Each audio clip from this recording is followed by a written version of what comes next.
જય શ્રી કૃષ્ણ. આપણે બધાએ બોલીએ છીએ જય શ્રી કૃષ્ણ, વારંવાર બોલીએ છીએ.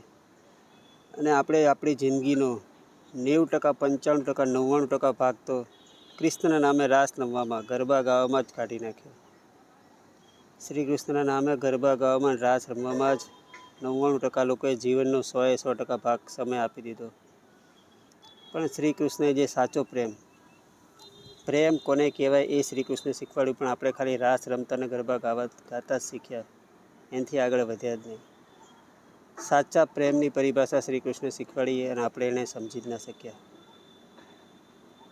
ઘણા દુઃખની વાત છે, પણ શું થાય. અર્જુને યુદ્ધના મેદાનમાં યુદ્ધ કરવાની ના પાડી દીધી. અર્જુને યુદ્ધના મેદાનમાં યુદ્ધ કરવાની ના પાડી દીધી કે કૃષ્ણ હું કેવી રીતે લડું. સામે ભીષ્મ ઊભા છે, જેના ખોળામાં રમીને હું તો મોટો થયો, પણ મારા પિતા પણ એના ખોળામાં રમીને મોટા થયા. એવા મારા દાદા પરદાદા છે, એની ઉપર હું કેવી રીતે શસ્ત્ર ઉગામું. હું એમને કેટલો પ્રેમ કરું છું, એની ઉપર શસ્ત્ર કેવી રીતે ઉગામું. અને અહીંયા શ્રી કૃષ્ણે સાચો પ્રેમ શીખવાડ્યો. પ્રેમની પરિભાષા કોને કહેવાય, પ્રેમ કોને કહેવાય એ અર્જુનને શ્રી કૃષ્ણે શીખવાડ્યું કે અર્જુન તું જોતો નથી, તું આંધળો છે. અર્જુન તું મૂર્ખ છો, તને છતી આંખે કશું દેખાતું નથી કે તારા એ દાદા, તારા પરદાદા, તારા પરપિતા વર્ષોથી રોજ દિવસમાં 10 વાર મરીને જીવે છે. રોજ જ્યારે ખાવાનું ખાય છે ત્યારે દુર્યોધનના, ધૃતરાષ્ટ્રના ઘરનું, હસ્તિનાપુરનું અન્ન એના ગળે ઉતરતું નથી. સળગતા અંગારો ખાતા હોય એટલી પીડા, એટલી વેદના એ સહે છે. નર્કમાં જેટલી પીડાઓ નહીં દેવાતી એનાથી વધારે પીડા સહન કરીને જીવે છે, પણ તને એ દેખાતું નથી. અર્જુન તું આંધળો છો.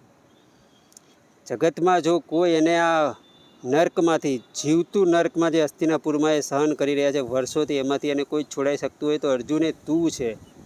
અને તું એમ કહે છે કે હું એને પ્રેમ કરું છું એટલે એમને હું નર્કમાંથી નહીં છોડાવું.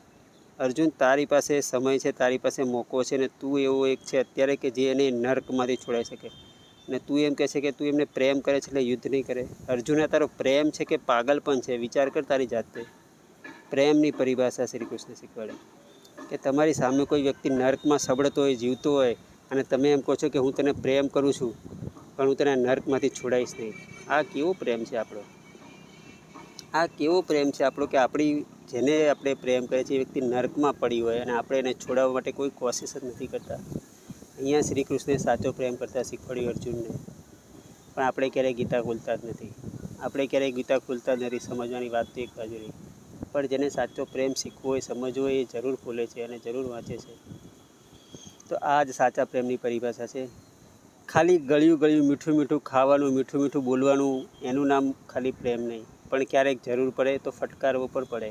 ખોટા માર્ગેથી પાછા વળવા માટે ફટકારવો પડે, એ સાચો પ્રેમ છે.